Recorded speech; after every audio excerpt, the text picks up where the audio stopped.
चौड़ी भैया और लौड़ी मांगा फुनरवा रे। अरे हम तो जाथन गोरधन खुंदाला कि माता पिता के दुलरवा रे।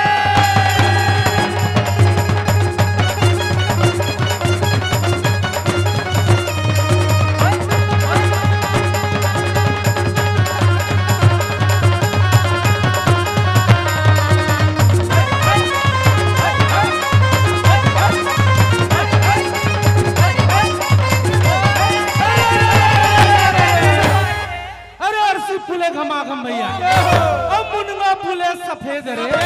अरे बालकपन में क्यों बधे की हो जवानी पे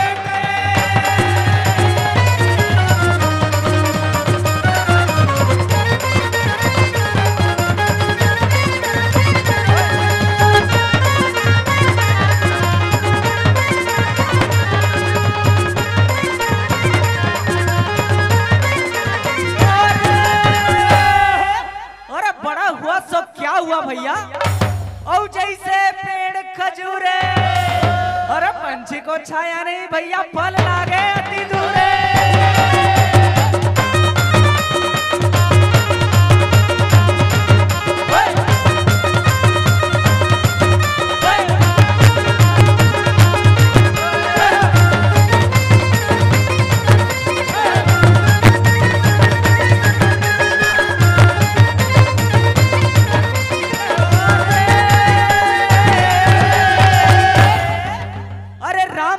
राम के संगी और बसे गंगा के तीर है। अरे अटल राज महाराज के भाई चौकी में हनुमत वीर है।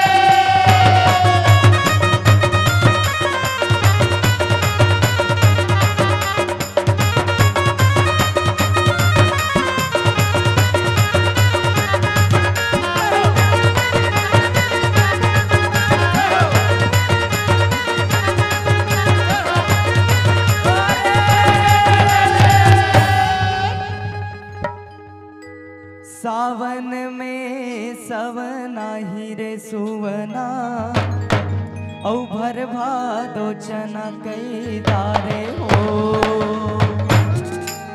अरे बालापन रे सुवा गोदी खिलायो तोला औ बाड़े माँ कब आई हो काम हो।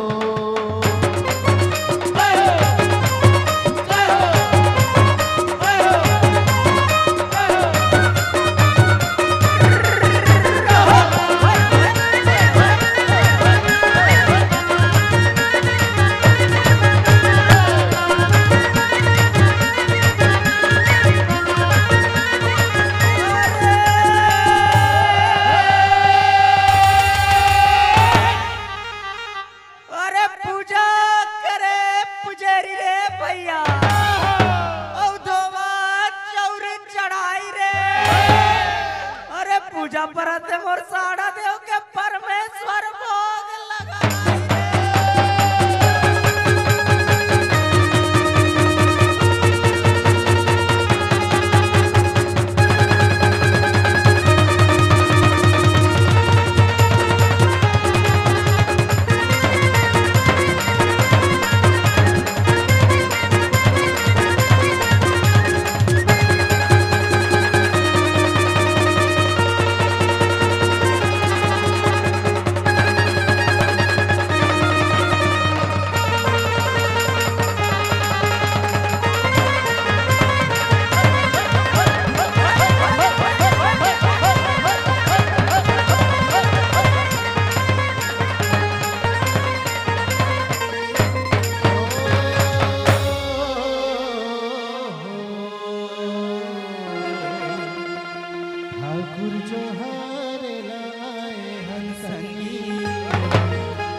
सुपारी के गोरा